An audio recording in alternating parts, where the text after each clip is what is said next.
Bangladesh doctors association of Bangladesh ট্যাবের প্রধান প্রতিষ্ঠান, যেমন উনি জিয়াউর রহমান ফাউন্ডেশনের নির্বাহী পরিচালক হিসেবে আছেন। 5ই আগস্টের পরে উনি ঢাকা ইউনিভার্সিটির একটা অনুমোদিত যেটা মেডিকেল কলেজ, উত্তরাঞ্চল মেডিকেল কলেজ, সেখানে উনি গভর্নিং বডির চেয়ারম্যান হিসেবে দায়িত্ব নিয়ে আসছেন। বর্তমানে কতজন কর্মকর্তা কর্মচারী ডাক্তারদের চাকরিচ্যুত হয়েছেন সেটা এই মুহূর্তে আমাদের 5 জন ডক্টর এবং 6 জন কর্মকর্তা কর্মচারী চাকরিচ্যুত, টেম্পোরারি সাময়িকভাবে চাকরিচ্যুত, 1 জন পার্মানেন্টলি। এটার হওয়ার মূল কারণটা কি? আপনারা সেই সময় বিভিন্ন পদে ছিলেন দেখে কি এই কারণে মূলত, নাকি আমরা হয়তো আমাদের ইয়েতে বলছি যে আমরা এখানে কেউ আওয়ামী লীগ, আমরা যারা বসছি তারা বিএনপির বিভিন্ন সময়ে পদধারী বিভিন্ন অঙ্গ সংগঠনের, যেমন আমি এক সময় মেডিকেল কলেজ ছাত্র দলের সঙ্গে ছিলাম, যেটা রাজশাহী মেডিকেল কলেজে। আমি পরবর্তীতে বিএমএ সেন্টার কাউন্সিলে ছিলাম। আমি উত্তরাঞ্চল মেডিকেল কলেজের ড্যাবের সভাপতি, ডক্টর সৈয়দ বাংলাদেশের সভাপতি ছিলাম উত্তরাঞ্চল মেডিকেল কলেজ শাখা। বিষয়টা একটু পরিষ্কার করবেন, যেহেতু আপনি বললেন আপনি 3-3 বার আপনার আমাদের যে বিষয়টা হচ্ছে সেটা আমরা বলে দিচ্ছি যে ওনারা চাচ্ছিল যে এই ট্রাস্টটাকে, দেশে যেহেতু এভাবে হয়েছে সুতরাং কিছু কিছু সুবিধাবাদী লোক চাচ্ছিল যে এই ট্রাস্টটাকে নিজেদের করে দখল করা যায়, এবং এই দখল করার সময় আমরা বাধা দেওয়ার কারণে আমাদেরকে সে আওয়ামী লীগের লোকজনকে অফিসিয়ালি রেখে ইউটিলাইজ করে আমাদেরকে এই কাজটা করে। কারণ যারা দখল করছে তারা তো সিভিল অথরিটি তাদের কাছে নাই, তারা তো আসলে সাইনিং অথরিটি না। সাইনিং অথরিটিকে এখানে অনারারি সেক্রেটারি, যাকে আমরা বলছি যে মেজর জেনারেল অবসরপ্রাপ্ত রফিকুল ইসলাম, উনি সাইনিং অথরিটি। ওনাদেরকে রেখে, যার একটা অডিও ক্লিপ হয়তো আপনারা শুনছেন যে মেজর জেনারেল রফিকুল ইসলাম উনি কি বলছেন, তো উনি কিন্তু সাইনিং অথরিটি, বাট উনি এই কথা বলতেছেন। সেকেন্ড হচ্ছে যে 8-12 তারিখে ওনাদের, আপনাদের হয়তো কিছু জিনিস বেসিক জানা দরকার, যদি জানতে চান তাহলে আমার মনে হয় বিএমএসআই ট্রাস্টের রুলস রেগুলেশনটা আপনাদের একটু জানা দরকার।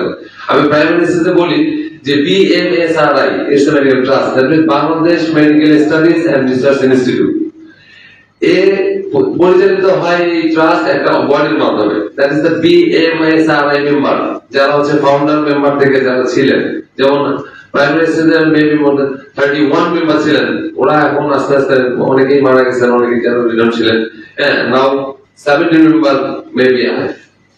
তো এই মেম্বারশিপ থেকে, এখান থেকে ইলেকশনের মাধ্যমে ওই বডির প্রেসিডেন্ট থাকবেন এবং প্রেসিডেন্ট এবং ভাইস প্রেসিডেন্ট থাকবেন বিএমএসআই মেম্বারদের। এই বিএমএসআই মেম্বারদের ভোটে এক্সিকিউটিভ কমিটি মেম্বার নির্বাচিত হবেন 12 জন, ঠিক আছে? এই 12 জনের এক্সিকিউটিভ কমিটি মেম্বারদের ভোটে অফিস বেয়ারার 4 জন নির্বাচন হবেন। যে অফিস বেয়ারার নির্বাচন হবে সেই অফিস বেয়ারার 4টা post, chairman, vice chairman, honorary secretary এবং অনারারি ট্রেজারার। এই 4 জন মধ্যে এইখানে যে চেয়ারম্যান, অফিস বেয়ারার যিনি চেয়ারম্যান তিনি হচ্ছেন কি ট্রাস্টের চেয়ারম্যান হিসেবে প্রেজেন্ট করেন। তাহলে ট্রাস্টের চেয়ারম্যান আলাদা এবং গভর্নিং বডি যেটা ইউনিভার্সিটিতে দেওয়া হয় for the academic purpose, governing বডির চেয়ারম্যান সেটা আলাদা, সেটা প্রত্যেক বছরের জন্য ইয়ে করে ইউনিভার্সিটি। মানে একটু সংক্ষিপ্ত করলে ভালো হয়। প্রশ্ন ছিল আপনারা 4 জন প্রতিটা ছাত্রদের চাকরিচ্যুত করেছেন, বলছেন যে 5 জন এবং 6 জন, মানে 11 জন চাকরিচ্যুত করেছেন। আপনাদের এখানে 11 জন হতে পারে। এখন আমাদের 2-3 জন অসুস্থ আছে, রমজান মাস, এবং আপনারা যদি চান আমরা নিয়ে আসতে পারি। আপনাদের দাবিটা দাবি হচ্ছে 2 জন ব্যক্তি স্বৈরাচারের দোষকদের হচ্ছে পদায়ন করছে, আপনাদের চাকরিচ্যুত করছে। আমি কিন্তু বলি যে আমাদের চাকরিচ্যুত দাবি, আমি বলছি যে আমাদের সিস্টেম, কিন্তু আপনাদের কর্মচারীদের চাকরিচ্যুত করতে সিস্টেম দিয়ে চাকরি চলে আসবে। আমি এটা বলতে পারি আপনাদেরকে।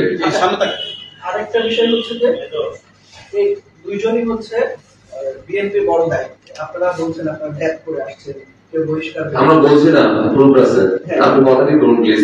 এটা বলা বলে কিছু না, যদি না থাকতো আমি বলতামই না, আমি যে দায়িত্বে না থাকতাম আমি বলতাম না। আয়াতে এভিডেন্স, আয়াতে পেপার, এভিডেন্স থাকলে আমরা অবশ্যই আয়াতে পেপার। ওকে, আমি শেষ করে নিব।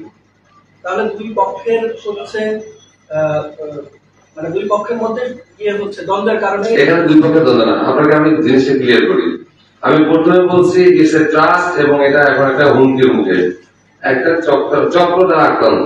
আপনার ভাববেন যে এই ট্রাস্টটা চক্র দ্বারা আক্রান্ত, যে এটা আমি আমার করবো দখল। কিন্তু কাজটা তো 38 বছরের কথা বলছেন, আওয়ামী লীগ সরকার থাকতো তো হুমকির মুখে ছিল, এখন আছে, ছিল তো, তো তখন সংবাদ সম্মেলন করেন, তখন করা হয়েছে। আপনারা কিন্তু এখন করেন, সংস্থা বিলিয়ন গুলো দেওয়া যাবে। আপনারা যেটা হচ্ছে জাস্ট সংক্ষেপে ক্লিয়ার করে 2 মিনিটে দেখা দেন আপনাদের দাবি কি এবং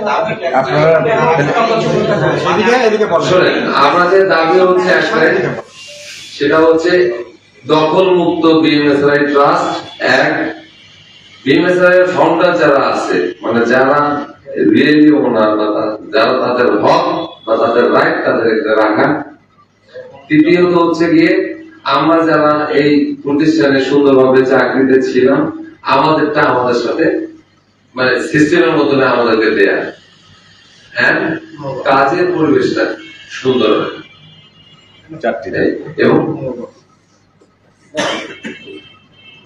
আর কিছু না ব্যাপার ছিল যেটা হচ্ছে যে এই চেয়ারপারসন উপদেষ্টা এবং আপনারা বিএনপির যেহেতু সংগঠনের সাথে আছেন, তো দলীয়ভাবে আপনাদের সাথে এই বিষয়টা নিয়ে কি বসা হয়েছে কিনা দলীয়?